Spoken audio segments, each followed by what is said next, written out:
For the past 3 years, 6 months, and 4 days, I've been writing every single day. I've struggled in the past with being a consistent writer. Maybe you do too, and I honestly thought I might never get there. But the truth is that you don't need superhuman willpower or a perfectly scheduled calendar to write for 1,200 days in a row. The method I've found is a realistic, sustainable, and, importantly, enjoyable way to make progress in your writing every day. At the core of this method is the 5-sentence rule, your secret weapon against writer's block and the key to staying on track no matter what. I probably don't need to convince you that consistency is one of the most powerful and essential skills a writer can cultivate. Some of the world's most successful authors are famous for their discipline. Stephen King aims to write at least 2,000 words daily. Starting at the age of 12, Ray Bradbury wrote every single day for over 70 years. If you want to write more, or take your skills to the next level, building a consistent writing habit may be the best thing you can do for yourself as a writer. Here's how you do it.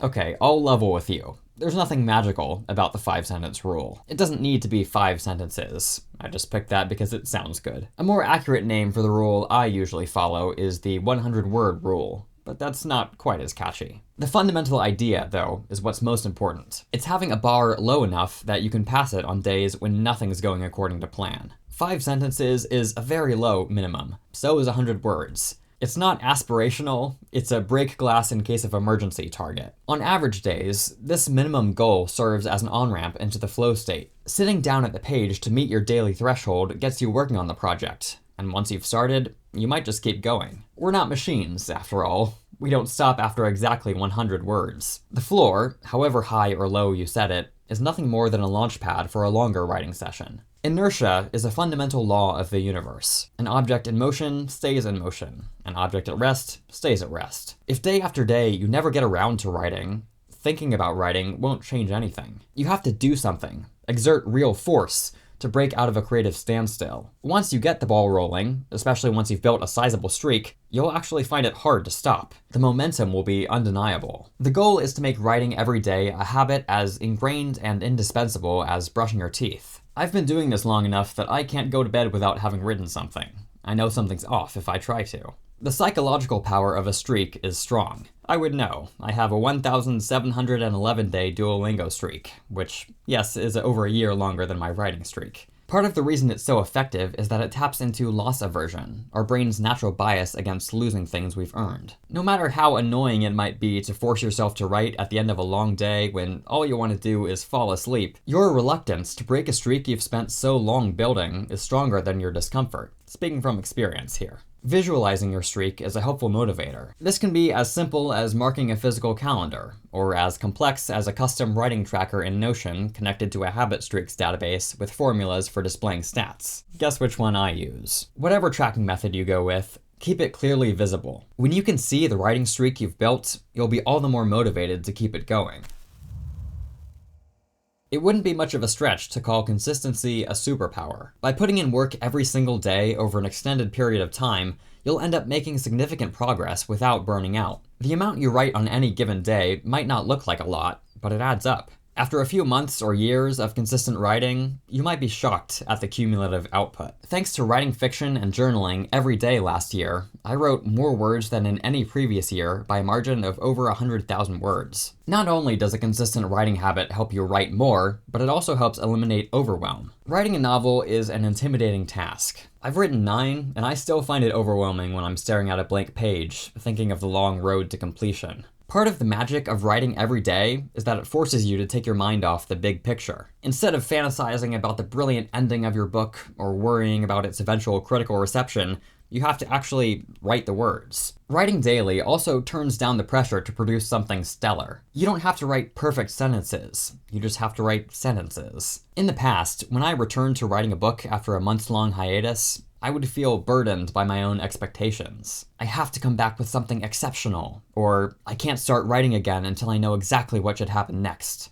These are excuses, but they sound reasonable when you're out of practice. When writing is, instead, as routine as getting out of bed in the morning, you simply can't afford to be so precious about it. And in all likelihood, you'll realize that the words you write on days that don't feel special can be just as good as the words you write when you feel aflame with inspiration. Your transitory emotions, preconceptions, and worries don't seem as important when writing is something you've made habitual. This does mean that some days, what you write will be hot garbage. I track my writing sessions, and there have been times I've made apologetic notes for a session about how unusable what I wrote is. That's fine. If you want to take writing seriously, you have to be willing to produce some seriously bad writing. On the whole, of course, writing every day will improve your skills. More than that, it'll teach you about yourself as a writer. Making a daily habit out of writing is the perfect opportunity to experiment, especially if you track various factors about your writing sessions, like duration, word count, time of day, and environment. You can learn a lot about what works best for you. I keep a record of every writing session, whether I'm standing or sitting, listening to music or not, what scene I was writing, how many words I wrote, and when I wrote. This is probably overkill for most writers. I'd only wholeheartedly recommend this if you're into data like I am. But even if you're not literally tracking every time you write, the daily repetition of the habit will start to reveal your general preferences, what works and what doesn't. Maybe you're a morning writer, or a night owl, or listening to the perfect playlist is the fastest way for you to get into the writing headspace. All good information to have.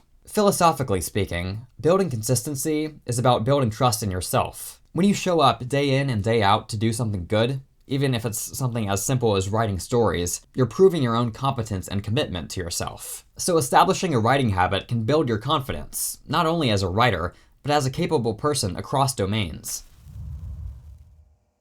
Life can be messy. Even the most carefully laid plans inevitably form cracks upon contact with reality. Expecting you'll have the same time every day to write would be deeply naive. In the face of life's unpredictability, the most important quality you can adopt when trying to establish a daily habit is flexibility. If you miss a day, don't let that spell the end of your consistency. Make it up the next day with an extra writing session, or give yourself free passes to use when needed. You don't want to be too lenient here.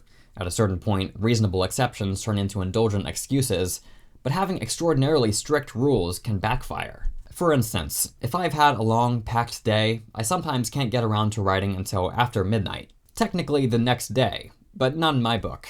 As long as I'm still awake, I count it as the day I woke up in. For my daily journaling practice, if I reach the end of a day and I'm too tired to write out everything that happened in detail, I'll write a sentence or two, maybe a few bullet points, and fill in the rest later when I have time. It's worth mentioning Goodhart's law here, the principle that when a measure becomes a target, it ceases to be a good measure. There's an inherent danger in setting any particular metric as a target, since it can ultimately incentivize the wrong kind of action. If you use time spent writing as your goal, you might spend 15 minutes writing 5 words and consider your daily writing done. Alternatively, if you've set a word count goal, you might knowingly type unusable dreck just to quickly meet your target. It's okay to write bad prose, but you shouldn't find yourself doing so intentionally. Setting a suitable daily target requires self-knowledge, and adjusting as needed based on actual experience. Depending on your level of ambition, or whether you have a strict deadline to meet, you might want to impose a higher daily word count threshold. Or you could have a target number that's higher than the minimum word count, which you'll only set out to surpass on days when you have enough time. Again, unless you live an extraordinarily well-managed and predictable life,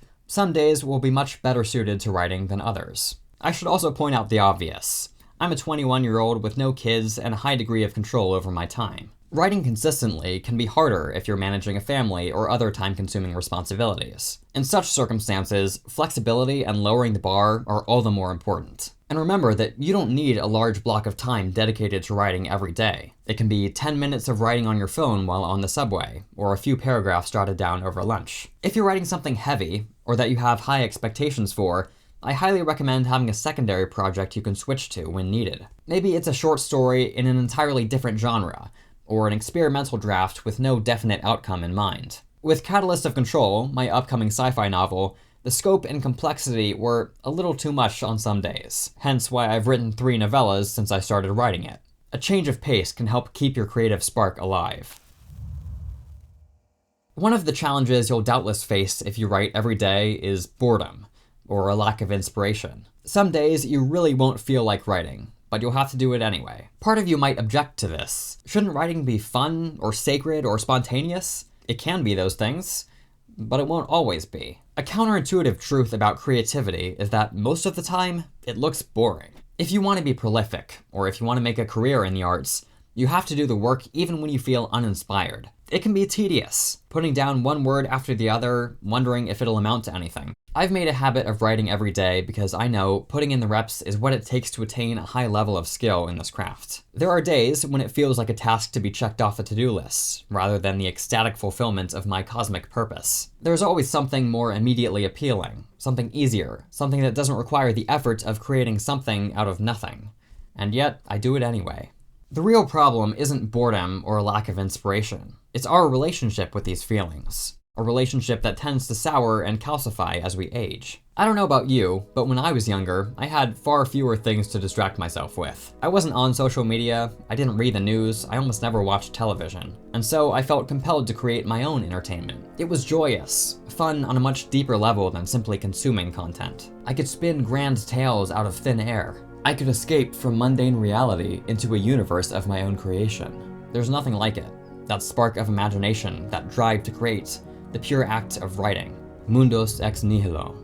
You create worlds out of nothing. But that nothingness, that vacancy, has to exist first. When it does, you'll find yourself instinctively drawn to create something to fill it. Nature abhors a vacuum. So does a creative mind. Give a painter a blank canvas, and they'll start thinking about what colors they could drench it in. Sit a writer in front of a blank page, and they'll set to work brainstorming stories and sentences. The problem is that facing that blankness, allowing ourselves to be truly bored, is uncomfortable. Modernity provides us with a bevy of easy distractions to instantly circumvent boredom. Add to that our societal obsession with productivity, and any time spent in boredom feels gratuitous, unjustifiable, even painful. The task of an artist is to return to that childlike state of creativity and wonder, to look at even the mundane through fresh and curious eyes, to face the page and write, even when it feels like staring at a wall would be a more appealing task. We live in a world full of distractions. Our attention is pulled in a million different directions. To make the time every day to shut it all out and write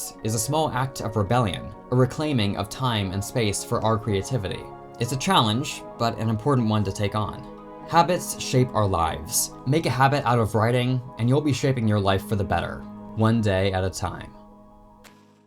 For more videos on writing, subscribe. If you want to support my work, get behind-the-scenes updates, and even read my older books, you can become a patron. If you join at the higher tier, you'll get access to 6 novels, 3 novellas, 5 short films, and unreleased music by yours truly, plus tons of bonus content like outlines and deleted scenes. It's really the best way to support what I do. Thanks for watching.